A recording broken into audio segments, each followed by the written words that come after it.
Guys, അപ്പൊ ഞാൻ ഉണ്ടാക്കിയ ഹനീദിന്റെ റെസിപ്പി ഞാൻ ഇടാന്ന് വിചാരിച്ചു. എന്റെ അടുത്ത് ഒരു പട്ടിക്കുട്ടി പോലും ചോദിച്ചിട്ടില്ല, എന്നാലും ഞാൻ പോസ്റ്റ് ഒന്നു. കുരുമുളക്, ഗ്രാമ്പു, ഏലക്കായ, നല്ല ജീരകം, മല്ലിപ്പൊടിയും മഞ്ഞപ്പൊടി, ഈ സാധനങ്ങളൊക്കെ ഇട്ടിട്ട് ഒന്ന് ചൂടാക്കി എടുക്കുക. എന്നിട്ട് മിക്സിയിലിട്ട് അടിക്കുക. അപ്പൊ നമ്മുടെ മസാല റെഡി. കറി വെക്കാൻ വേണ്ടി വാങ്ങിയ ചിക്കനാണ്, അതുകൊണ്ടാണ് ഈ കുഞ്ഞു കുഞ്ഞു പീസ്. അതിൽ നമുക്ക് ഇത് വെച്ച് സെറ്റ് ചെയ്യാലോ. മസാല ഇട്ടിട്ട് നന്നായി തിരുമ്മുക. കൂടെ 2 പീസ് ചിക്കൻ ക്യൂബ്സും കൂടി ഇടുക. എന്നിട്ട് കുറച്ച് വെള്ളം ഒഴിച്ചിട്ട് നമ്മൾ ചിക്കൻ വേവിക്കാൻ വെക്കണം. പക്ഷേ 2 ഗ്ലാസ് വെള്ളം ഒഴിക്കേണ്ട പകരം 2 കപ്പ് വെള്ളം ഒഴിച്ചാൽ എങ്ങനെ ഇരിക്കും. സാറിലെ നമുക്ക് ആ ചിക്കൻ വേവിച്ച വെള്ളം ആവശ്യമുണ്ട്, അതുകൊണ്ട് സീനില്ല. ചിക്കൻ എന്താ ഈ വെള്ളം അങ്ങനെ മാറ്റി വെക്കണം കേട്ടോ, നമുക്ക് അതിന് ആവശ്യമുണ്ട്. ചിക്കൻ കുറച്ച് ഓയിൽ ഒഴിച്ചിട്ട് നമ്മളൊന്ന് ഇങ്ങനെ ഫ്രൈ ചെയ്തെടുക്കണ പോലത്തെ ഒരു സെറ്റപ്പ് മൂടാക്കുക. കൂടെ ചിക്കൻ വേവിച്ച വെള്ളം കുറച്ചൊക്കെ അങ്ങനെ തെളിച്ചു കൊടുത്തോ. പിന്നെ ലേശം കുരുമുളകും പൊടി ഇട്ടിട്ട് ഇതേപോലെ അങ്ങനെ ആക്കിയിട്ട് മാറ്റി വെക്കുക. നമ്മുടെ റൈസിന് വേണ്ടിയിട്ടുള്ള പരിപാടിയാണ്. അതിന് ആദ്യം കുറച്ച് ഓയിൽ, ഗ്രാമ്പു, ഏലക്കായ, പിന്നെ കുഞ്ഞുനാന്ന് പറഞ്ഞ സബോളയും കൂടി ഇടുക. പിന്നെ അത് വാടി വരുമ്പോ തക്കാളി, അത് വാടി വരുമ്പോ ക്യാപ്സിക്കം. വാടണേന്റെ ഇടയിൽ നമ്മൾ പോയിട്ട് അരിയൊക്കെ കഴുകി സെറ്റ് ചെയ്ത് വെക്കണം കേട്ടോ. വാടി വന്ന നമ്മൾ നേരത്തെ വേവിച്ച് വെച്ച ചിക്കന്റെ വെള്ളമില്ലേ, അത് അളന്ന് ഒഴിക്കുക. അരി എത്രയാണ് എടുക്കണം അതിന്റെ ഇരട്ടി വെള്ളം ഒഴിക്കണം കേട്ടോ. ബാക്കി നമ്മൾ പച്ചവെള്ളം കൊണ്ട് അഡ്ജസ്റ്റ് ചെയ്യണേ.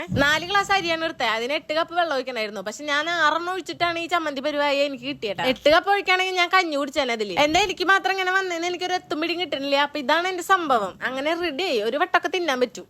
അപ്പൊ ഇത്രയുള്ള വീഡിയോ. ബൈ.